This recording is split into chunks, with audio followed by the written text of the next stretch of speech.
C'est tout pour les news, voici l'essai de la semaine, le Dacia Duster.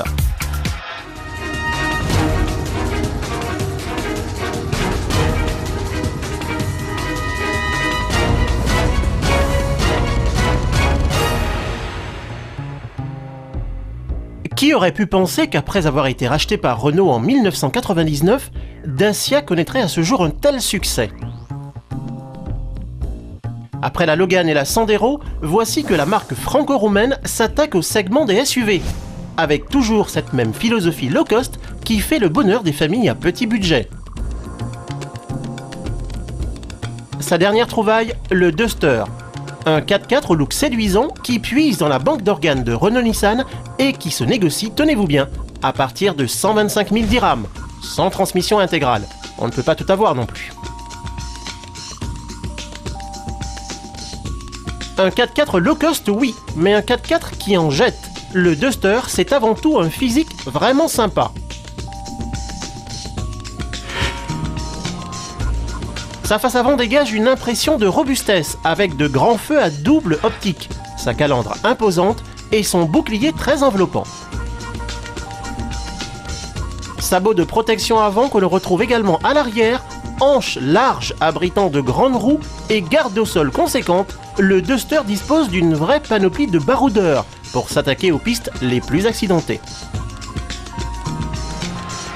Quant à sa partie arrière, avec ses feux discrets et son aspect anguleux, elle peut faire penser à celle du Nissan Pathfinder, ce qui en termes de style est plutôt un compliment.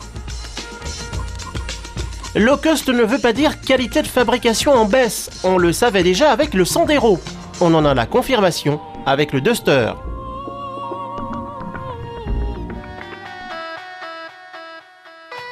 Arborant un environnement agréable, l'habitacle en fait la démonstration. On apprécie le bon assemblage des éléments du tableau de bord et la qualité des matériaux, avec un petit côté cossu, comme ces plastiques semblables à des boiseries. L'ergonomie est au rendez-vous, avec des commandes qui tombent sous la main et un bloc d'instrumentation facile à lire. Lève-vitres avant et arrière électriques, climatisation, radio CD MP3 avec commande au volant, le confort est aussi de la partie.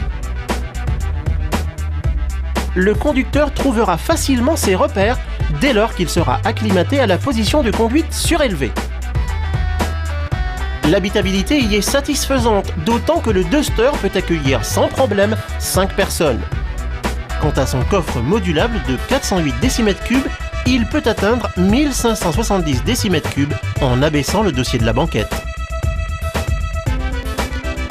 Sous le capot, un 1,5 litre DCI de 90 chevaux, une mécanique qui a déjà fait ses preuves dans le groupe Renault et bien positionnée en matière de consommation, puisque cette dernière ne dépasse guère les 5 litres 3 de gazole au 100 km. En utilisation courante, le Duster évolue en traction, mais en positionnant la commande rotative située sur la console centrale sur le mode auto, on obtient une 4 roues motrices avec répartition du couple allant jusqu'à 50% sur l'arrière. Enfin, le mode lock ne sera utilisé qu'en tout terrain. A noter que pour améliorer ses capacités de franchissement, cette version 4x4 hérite d'une boîte de vitesse à 6 rapports, disposant d'une première plus courte. Direction Bouskoura, le Duster se fait vite remarquer par ses qualités routières. La tenue de route se révèle de bonne facture, les suspensions souples contribuant au confort. Mais c'est sur piste qu'il s'avère étonnant. Sa garde au sol de 21 cm et ses angles de franchissement lui permettent de se jouer de pas mal d'obstacles.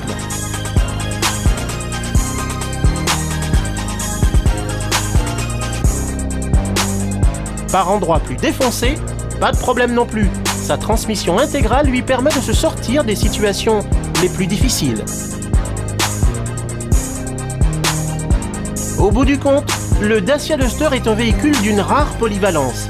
Aussi à l'aise sur route que sur piste, il fera le bonheur des familles à petit budget, désireuses de goûter au monde fabuleux du franchissement et du crapahutage. Le tout à un tarif d'attaque débutant en diesel à 149 000 dirhams. Notre version d'essai, dans sa version 4x4, se monnayant à 192 000 dirhams.